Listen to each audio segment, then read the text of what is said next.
karakternya produsen bukan konsumen. Ya.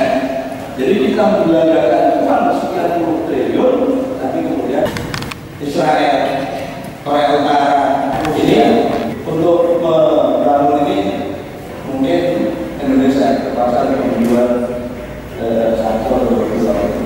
Itu kalau yang hasil penjualannya tidak korupsi. Kalau korupsi itu 40, ya. Nah ini nggak ini lain lagi, betul.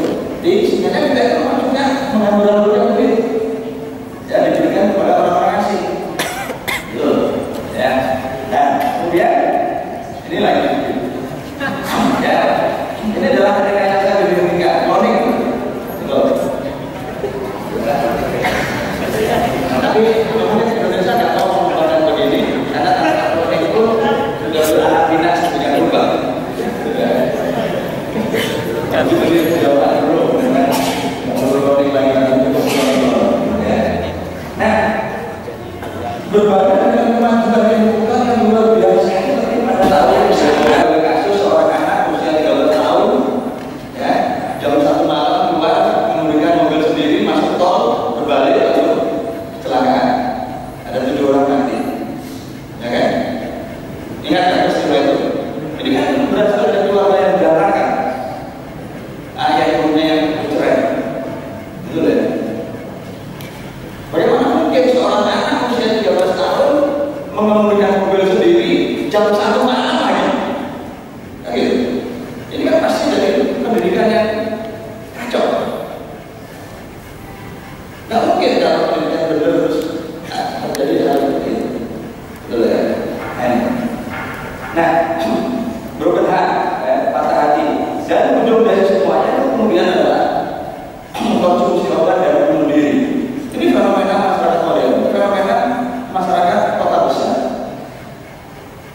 Ya. Ternyata kemegahan kota besar, ya, itu pada saat yang sama terjadi penyakit sosial yang cukup akut. Nah, seolah kehidupan dia seperti itu, tidak ada hubungannya dengan kehidupan dan teknologi. Padahal, ya, itu merupakan sifat inherent melekat dari ilmu pengetahuan teknologi, ya. Maka itu akan kita bahas lagi, ya. Jadi mengapa dan kemudian bagaimana persoalannya? Kita tidak bisa lepaskan bahwa, ya, peradaban itu merupakan refleksi dari tata nilai, ya. Yang mungkin kita dalam tata cita yang berlahir dari ilmu pengetahuan dan ilmu pengetahuan dan mengenali perilaku dan perilaku mengenali produksi, itu kan, itu. Ilmu pengetahuan barat berangkat dari tata nilai naturalisme ateistik. Maka ilmu pengetahuan pun ilmu pengetahuan yang ateistik. Ya. Dalam ilmu jiwa, dalam sebuah Sigmund Freud, ya, dalam ilmu jiwa dikatakan tidak ada yang namanya jiwa itu sebenarnya. Karena jiwa itu tidak berbeda dari kumpulan atom-atom. Itu masalah sebenarnya. Jadi proses berpikir itu tidak lebih dari proses pengumpulan semata. Tidak ada sesuatu yang hilang, tidak ada sesuatu yang telah terlanggar di situ sepanjang suka sama suka. Ini adalah masalah sebenarnya yang menjadi fondasi dari peradaban modern yang mengkristal dalam bentuk ilmu-ilmu yang positivistik, ya, yang kemudian menghasilkan perilaku yang sesuai dan juga produk-produknya mencerminkan semua. Maka kemudian kita pakai baju ketat, ya, juga isi, nah seperti itu. Jadi, mohon celana jeans yang ketat itu sebenarnya juga ada dari namanya seperti ini. Sebab celana jeans yang ketat itu membuat kita sudah hilang yang modern ya kita ajarkan di sekolah-sekolah. Contoh, sampai awal abad 20, ya, sampai awal abad 20, akibat dari materialisme dunia, kemudian orang sampai pada kesimpulan bahwa alam semesta kita itu abadi, seperti sekarang ini adanya, ya, di masa lalu tak hingga dan juga di masa depan yang tak hingga. Jadi alam semesta itu tidak berawal, tidak berakhir. Alam semesta yang abadi, alam semesta yang statik, betul. Ini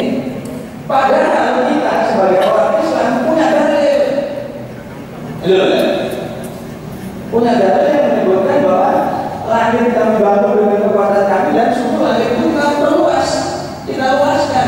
Artinya apa? Artinya alam semesta itu tidak statik, tidak diam, tapi terus berubah. Jadi sebenarnya pada waktu itu, ya, kalau kita mau kritis, kita bisa mengatakan kepada Syekh Einstein itu, Syekh dari ente sama, dokter ini bagaimana?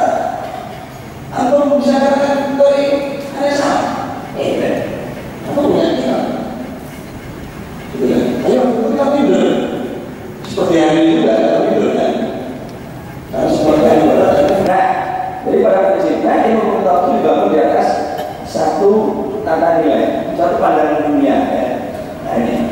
Nah kalau begitu kemudian bagaimana pertanyaannya adalah bagaimana ya materi tidak diciptakan dan tidak dapat dimusnahkan dengan nanti dan lain-lain Islam benar. Di semua memberikan materi, di semua memberikan Islam benar.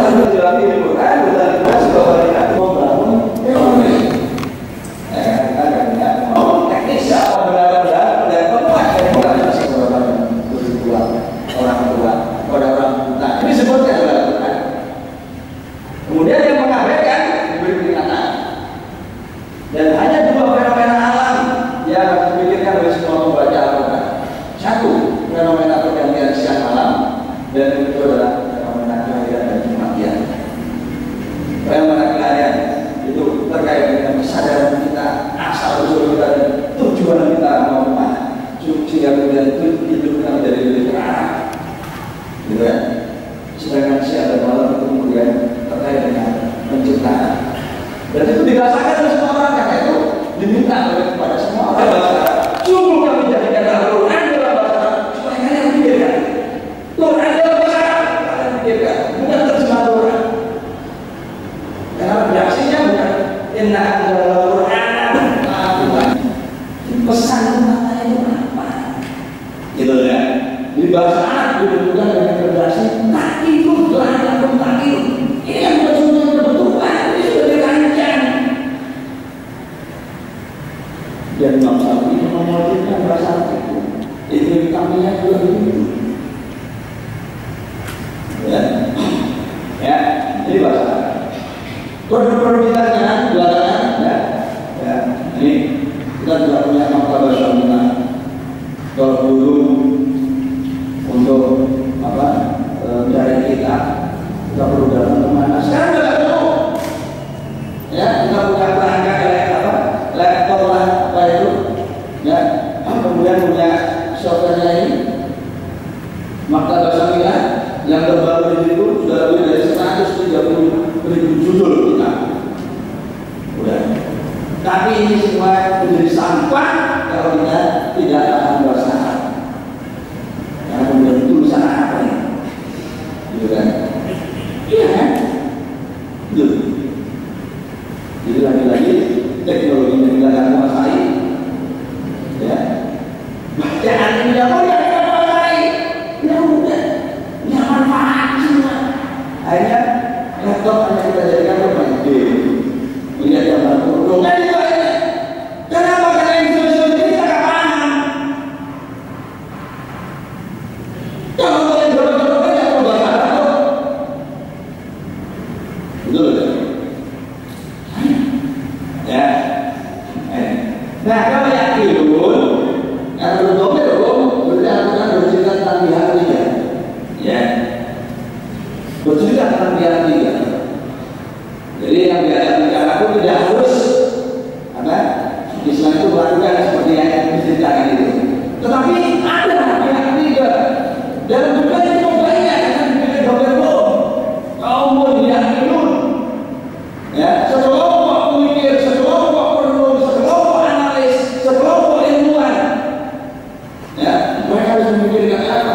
Ada 8 ayat yang berbicara spesifik di dalam Al-Quran itu dikaitkan langsung dengan fenomena alam. Harus ada sekelompok orang yang ahli tentang. Kalau tidak ada ahli tentang di Makassar ini, orang Makassar tidak akan bisa membantu percakapan ini. Mengapa? Karena baru lantai 3 ada petir, cedek, hangus semua. Ya, karena tidak ada mata petirnya. Harus ada yang ahli kilat. Harus ada yang ahli bulan.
Demikian juga dengan pengertian ulama. Inilah yang Rasulullah menibali ulama yang takut kepada Allah adalah ulama. Siapa ulama? Selama ini ulama itu kita pahami seperti halnya surat Al-Fatihah ayat surat Fatihah ayat 29-nya. Ya. Padahal lengkapnya 27 dalam 29, 27-nya itu adalah mereka yang juga memahami fenomena alam, bukan sekedar memahami fenomena sosial dan hukum agama seperti yang disebutkan dalam ayat 29. Tapi untuknya mereka yang paham fenomena dan hukum alam. Jadi makna ulamanya, makna ulama pun harus kita definisi. Betul ya? Karena Quran yang menyebutkan Quran, kita bukan mengadakan Quran. Betul ya? Nah bagaimana yang selama ini ya kita angkat, betul ya? Nah ini, nah contoh, ini apa ya? Ya, yakin. Apa ini? Betul. Betul apa ini? Betul kan? Coba kita baca dalam surat Al-Insan ayat 17. Wa yusra fi akasan kana bisa juga jabila. Ya, ini kan bercerita minuman para penghuni surga itu adalah wedang jahe. Ya. Saya kalau dari Surabaya, Surabaya kan panas ya sama dengan Jepang, sama dengan Makassar. Itu sebenarnya lebih tertarik kalau Allah menjadikan kepada kita, kepada saya, kalian nanti di surga itu diberi minuman es kelapa muda. Ya, bukan sebenarnya atau kalau itu sudah disatukan. Atau kalau ada seperti cappuccino, lemon tea. Tapi kenapa Allah mau pilih jahe? Itu pertanyaannya. Kalau sudah dipilih berarti dia punya keistimewaan. Nah apa keistimewaan jahe? Itu harus diteliti oleh biolog muslim dimanapun berada. Jadi penelitiannya berbasis itu. Bukan karena suka tidak sudah, bukan karena yang dislike, bukan karena sangat politik. Betul ya? Nah, itu betul ya? Ya, nah, kan siapa yang Allah yang care pada kita seperti ini? Betul ya? Kan kita lewat ini, ya. Jadi nanti, ya. Jadi khususnya ibu-ibu, kalau pulang nanti kalau ada tamu, kalau ya, sampaikan dari ibunya, jangan lagi dibeli kopi. Ini beda jahe. Karena kalau kopi itu beda. Nggak ada pertanyaan, nggak ada habisnya gitu. Ya. Jadi kalau tamunya bilang, "Sih kenapa nih nggak dikasih kopi, nggak dikasih jahe?" Ya Pak, itu nggak dari sini. Kalau mau masuk surga, ini nggak dari situ ya, gitu kan? Nah di surga semuanya jahe gitu, gitu kan? Itu jelek itu kan? Ya, kurang. Jadi kita bukan makanan. Kita mau mengingatkan kembali. Kita lihat dalam biologi, ya, yang namanya biologi Islam. Kita lihat coba informasi tentang lebah itu eksplisit. Pertama tentang lebah yang perlu ditanyakan. Di sini isimnya sama yang dipakai alun-alun. Ya, itu menyatakan isim mu'anas nanti karena di situ perempuan apa betina. Kemudian yang kedua, masyarakat saya semakin berkembang dengan skala, semakin banyak konsep-konsep materialisme yang disebarkan oleh orang Muslim untuk menggabungkan akidah Islam. Nah, muncullah tadi ada masalah yang kita jabarkan secara sains, ternyata menurut dalam memperkuat akidah, termasuk tentang penjelasan ayat. Saya pribadi bermasalah tentang kenapa dikatakan besi itu dari langit. Karena memang untuk memproduksi besi di dunia ini tidak bisa.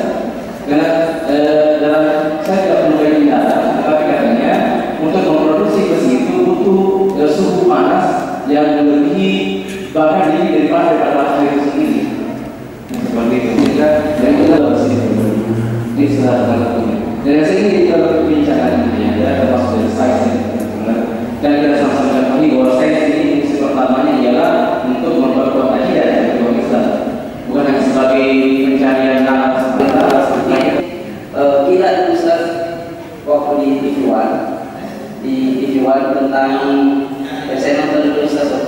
jawabannya. Saya enggak Ustaz, tapi saya di rumah nonton Ustaz juga. Saya belum terlalu mantap. Ustaz bilang memang Pak Menteri Agama ini agak berat ini, proyek ini tentang menentukan itu Ustaz. Terus apa saya tidak tangkap tahun berapa itu nanti baru. Kemudian Ustaz barangkali di sini bisa dipertegas bahwa memang tidak ada solusi untuk menentukan kaum muslim itu kecuali yang bisa. Ya, artinya bakal bisa ditakdirkan begitu Ustaz. Karena masih ada di sini orang Palestina dan kita, ya, dan kemudian diberikan Islam kamu banyak harus dijalankan dan masalahnya. Dari mana nanti yang menjalani akan masuk bocoran itu ada. Bocoran dari masalahnya. Sebenarnya penulis buku-buku yang belajar mudah membaca Arab gundul, ya, ada 3 penulis di dalam buku. Semuanya sebenarnya orang itu, tapi anehnya orangnya nggak pernah care, nggak pernah perhatian sama orang. Coba kalau motor dan itu, justru itu apa kita praktekkan di sekolah kita sendiri. Nggak pernah ada seperti ini. Ini berbeda dari terima semuanya diberikan terus. Bisa bukan hanya karena memanfaatkan yang namanya ini. Dan di contoh ini saya contohkan isi itu kan. Panjang itu dalam bahasa Arab. Dan kita belajar bahasa Arab. Beri definisi pakai bahasa Arab.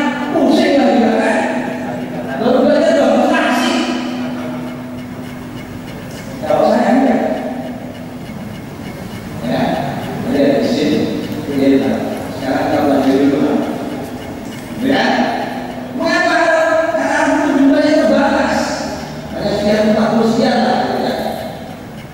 Dan karena itu kemudian